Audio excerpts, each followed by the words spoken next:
Welcome students. उपसर्ग और प्रत्यय कक्षा 7वीं।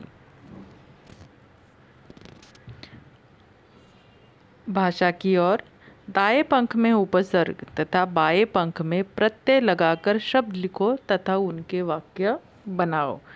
यहाँ पर हमें जो शब्द दिए हुए हैं उन शब्दों को हमें प्रत्यय और उपसर्ग लगाने हैं और फिर उन शब्दों का वाक्य बनाकर हमें लिखने हैं। लेकिन उससे पहले हम उपसर्ग और प्रत्यय क्या है यह समझ लेते हैं। उपसर्ग किसी शब्द के समीप आकर यह नया शब्द बना देते हैं। यह जो शब्दांश होते हैं वह शब्द के पहले आकर जुड़ते हैं और जो मूल शब्द होता है उसके अर्थ में कुछ विशेषता लाते हैं, बदलाव लाते हैं, उसे हम कहते हैं उपसर्ग। पहले हम उपसर्ग इस शब्द का अर्थ समझ लेते हैं। उप यानी समीप, नज़दीक, और सर्ग का मतलब होता है सृष्टि करना, बदलाव लाना या फिर विशेषता लाना। अभी उसके हम कुछ उदाहरण देखेंगे, उससे हमें उपसर्ग क्या है यह अच्छी तरह से समझ आएगा। यहाँ पर हमें पहला शब्द दिया हुआ है भावना। भावना इस शब्द के आगे यानी उसको हम उपसर्ग लगाएंगे सं, तो यहाँ पर शब्द हो गया तैयार संभावना। दूसरा शब्द है शंका। शंका को हम कु यह उपसर्ग लगाते हैं तो शब्द हो गया हमारा तैयार कुशंका। इसी प्रकार रात्रि को अगर हम शुभ यह उपसर्ग लगाते हैं तो शब्द तैयार हो गया शुभ रात्रि। संस्कार को हम सु यह उपसर्ग लगाकर हमारा शब्द हो गया तैयार सुसंस्कार। तिथि इस शब्द को हमने अ यह उपसर्ग लगाया तो शब्द हो गया तैयार अतिथि।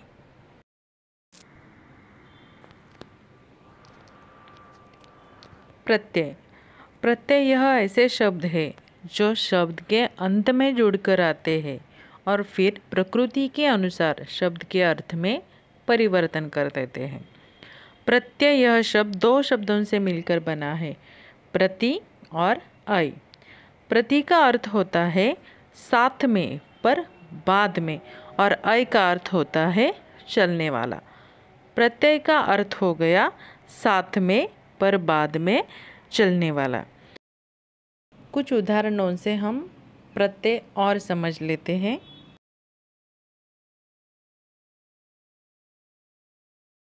यहाँ पर पहला शब्द हमें दिया हुआ है पढ़।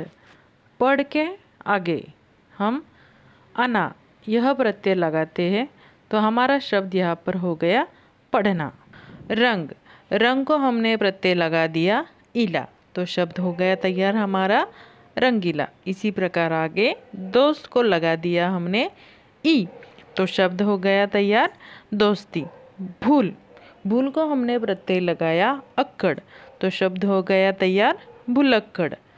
भूख इस शब्द को हमने आ यह प्रत्यय लगा दिया तो शब्द हो गया तैयार भूखा।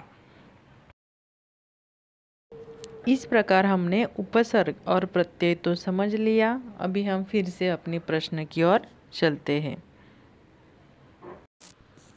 पहला शब्द हमें दिया है नम्र। नम्र को हम पहले वी यह उपसर्ग लगाते हैं तो शब्द हो गया तैयार विनम्र। अभी उसका वाक्य बनाते हैं।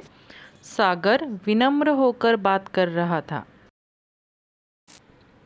अगर हमने इसे प्रत्यय लगा दिया अता तो शब्द तैयार हो गया नम्रता।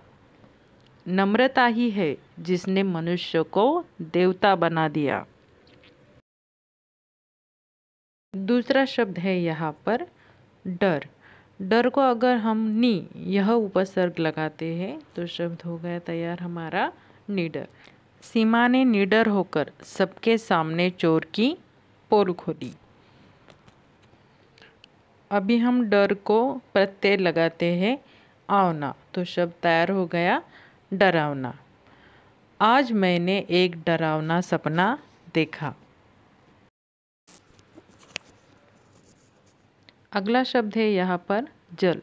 जल को हमने स यह उपसर्ग लगा दिया तो शब्द हो गया सजल। अपने बेटे की तरक्की देखकर माँ की आंखें सजल हो गई। अब हमने जल को लगा दिया प्रत्यय मय, तो शब्द हो गया जलमय। जोरों से बारिश होने के कारण आज सारा परिसर जलमय हो गया।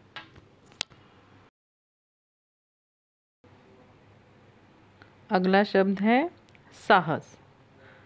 साहस को हमने अगर उपसर्ग लगा दिया दु, तो शब्द हो गया तैयार दुस्साहस। उसका वाक्य, शत्रु ने हमारी जमीन पर कब्जा करने का दुस्साहस किया था। असी, यह प्रत्यय लगाकर शब्द हो गया साहसी। उसका वाक्य, राधा बड़ी ही साहसी लड़की है। अंतिम शब्द हमें यहाँ पे दिया है सत्य। सत्य का हमने यह उपसर्ग लगाया, तो हमारा शब्द हो गया तैयार असत्य। उसका वाक्य, हमें जीवन में असत्य की राह पर नहीं चलना चाहिए। सत्य का हमने अगर प्रिय यह प्रत्यय लगा दिया, तो हमारा शब्द यहाँ पे हो गया सत्य प्रिय। राजा हरिश्चंद्र एक सत्य प्रिय राजा थे। इस प्रकार आज हमने उपसर्ग और प्रत्यय के बारे में पढ़ा।